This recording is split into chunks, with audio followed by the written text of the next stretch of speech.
Əziz insan o insandır ki, düşmən onu nüfuz eləyə bilmir.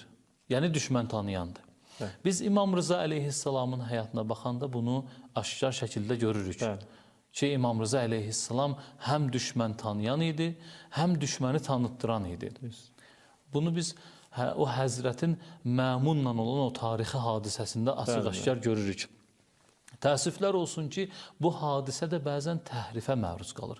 Məsələn, bəzi insanlar öz əməllərinə bəraət qazandırmaqdan ötürü İmam Rızanın bu əməlini təhrif edirlər və yaxud da cəhalət üzündən bu əməlini təhrif edirlər. Bu cür təqdim edirlər ki, sanki İmam Rıza əleyhissalam Məmunun xilafətinin təbliğatçısı idi. Sanki İmam Rıza əleyhissalam Məmunun xilafətinin dəstəkləyənlərdən biri idi.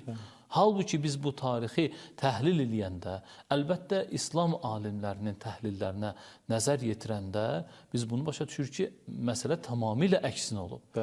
İmam Rıza əleyhissalam hələ Mədinədə olanda Məmunun o məmurları ki gəlmişdi İmam Rızanı Mədinədən Xorasana aparsınlar, hələ Mədinədə olanda İmam Rıza əleyhissalam bir dənə abu hava düzəltmişdi ki, o abu havadan insanlar başa düşmüşdülər ki, bu səfər İmam Rızanın xoşuna gəlməyən səfərlərdəndir. İmam Rıza əleyhissalam Mədinədə olanda, əlbəttə biz bunların hamısına xülasə toxunuruq. Babası Peyğəmbərlə vidalaşması və Mədinədə olanda dediyi sözlər, etdiyi dualar, o göz yaşları və s. bütün bunlar xəbər verirdi ki, bu səfər İmam Rıza əleyhissalamın xoşuna gəlməyən səfərdir. Və İmam Rıza əleyhissalam öz yaxınları ilə vidalaşırdı və insanlara bildirdi ki, bu mənim son səfərimdir və məni qətligahıma aparırlar. Və Mədinədə olanda hətta Məmunun məmurlarına öz xilafət mövzusunda olan etirazını bildirmişdi.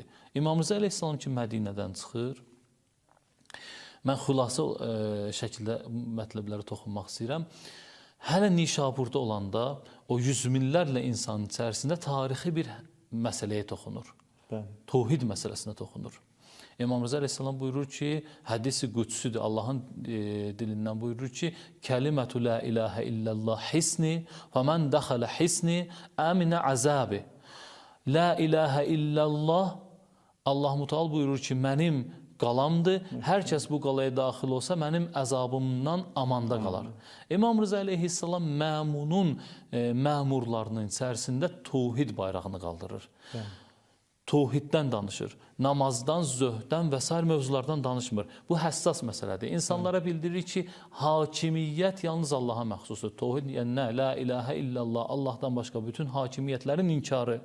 İmam Rıza əleyhissalam orada bir məsələyə də toxunur. O ki, karvanı başlayır hərəkət eləməyə, İmam Rıza əleyhissalam uca səslə bildirir ki, bu la ilahə illallahın şərti var və ənə min şurutiha və mən onun şərtlərindənəm. Növbəti bir zərbədir Məmunun məmurlarına və Məmunun özünə. Məmun istəyirdi ki, İmam Rıza əleyhissalamın vasitəsi ilə öz qeyri-qanuni hakimiyyətini legitimləşdirsin, qanuniləşdirsin, şəri don giyindirsin. Amma İmam Rıza əleyhissalam bütün planlarını alt-üst edir. Bildirir ki, la ilahə illallahın şərti mənəm. Yəni, ey insanlar, hakimiyyət yalnız Allaha məxsusdur. Və o hakimiyyətin yer üzərindəki nümayəndəsi, hakimi də mənəm. Yəni, siz yalnız mənə itaat eləsəz, hədisdə buyurulan Allahın o cəhənnəm əzabından amanda qala bilərsiniz. Və ardınca İmam Rıza əleyhissalam gəlir, çatır Mərvə, həmən Xorasana, xilafət təklif olunur, etiraz eləyir. Vəliəhdlik təklif olunur, etiraz eləyir. Və bu etiraz o saray məmurlarının içərisində yayılır. Onlar özləri də bilmədən İmam Rızanın etirazlarını yayırlar. Fəzl ibn Səhəl deyir ki, mən xilafəti hələ bu qədər rəzil görməmişdim.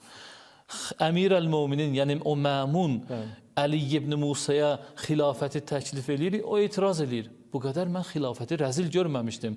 İmam Rıza əleyhissalam bütün bu hərəkətləri ilə onu bildirmək istirdi ki, mən məmuna etiraz edirəm. Hətta yazırlar ki, nəinki günlərlə, aylarla imam etiraz edir, vəliəhdlik mövzusuna da etiraz edir. Nəhayətdə ölümdən hədələndiyindən sonra vəliəhdliyi şərtlə qəbul edir. Bunlar hamısı nöqtələrdir ya. Niyə imam şərtlə qəbul edir? İmam bildirir ki, mən nə kimisə vəzifədən azad edəcəm, nə kimisə vəzifəyə gətirəcəm. Bu işlərin heç birinə dəxalət eləməyəcəm. Kənardan bir müşavir olacam. Əgər bütün bunlar imamın xoşuna gələn idisə, İmam Rıza əleyhissalam Məmunun xilafətini dəstəkləyirdisə, niyə Mədinədə o ab-havanı yaratmışdı? Niyə Nişapurda La ilahə illallah hədisini buyurdu və bildirdi ki, mən onun şərtlərindənəm? Niyə xilafəti sonra etiraz edərək qəbul eləmədi və niyə vəliəhdliyi də şərtlərlə qəbul elədi?